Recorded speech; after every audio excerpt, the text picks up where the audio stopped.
یەکەم کاروانی حاجیانی کوردستان لەسەر ئاستی هەرێمی کوردستان لە فڕۆکەخانەی دەوڵەتی سلێمانیەوە بەرەو مەدینە بەڕێکەوتن. حاجیان دڵخۆشن کە خوددا دەرفەتی پێدان بۆ حەجی ئەمساڵ سەردانی مەکە بکەنەوە.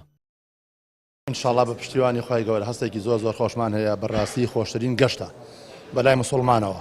بەڵێ شوێنەکە مشەقەتە، بەڵێ سەفەرەکە ناڕەحەتی تایە، نازی تیانێ بۆتەوە، بەڵام ئەچی بۆ خزمەت شوێنێک کە ئینشاڵڵا بە هیوای لێبوردنی هەرچی شتێکی ڕابردوو هەیە و بۆ هیواژەچی نێمە ئینشاڵڵا دوعا بۆ وڵاتی خۆمان بکەین، بەشک و لێمان تێک نەچێت ئینشاڵڵا و بەشک و ئینشاڵڵا سەرفرازی دنیا و قیامەت ببین ئینشاڵڵا.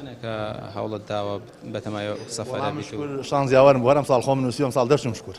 بۆ ئەمساڵ لە سنووری سلێمانی 1210 کەس ناویان بۆ فەریزەی حەج هاتوۆتەوە و بەهەشت قۆناغ بە ڕێگەی ئاسمانی وشکانی سەردانی ماڵی خوددا دەکەن.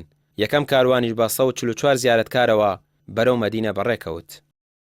بە مەزبوطیش ڕێکارە ئیداریەکان هەمووی ڕێک خراون لە پاس و لە پێداویستەکانی تری حاجی ئەوەی کە ئیشی حکوومەتی هەرێمی کوردستانە لیژنەمان لەوێ هەیە بۆ مەتار بۆ پێشوازیکردن لە حاجیەکان، لیژنەمان هەیە بۆ تەندروستی، بۆ مەدعەم و بۆ تەواوی شوێنە پێویستەکان بۆ حاجیان و هاوڵاتیان.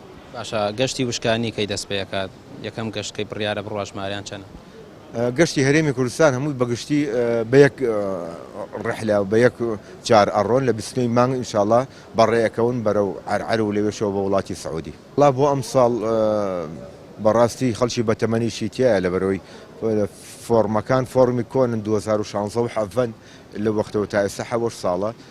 فعلا خەڵکی بەتەمەنی تایە لە هەمان کاتیشە مای دڵخۆشیە کە خەڵکی گەنجیشی تایە دەکرێ بڵێم خوار تەمەنی 20ەوە 20 ساڵیەوە مەبەستم خەڵکی تایە، بەڵێ خەڵکی گەورەشی تایە کە موالیدی 932 بووە.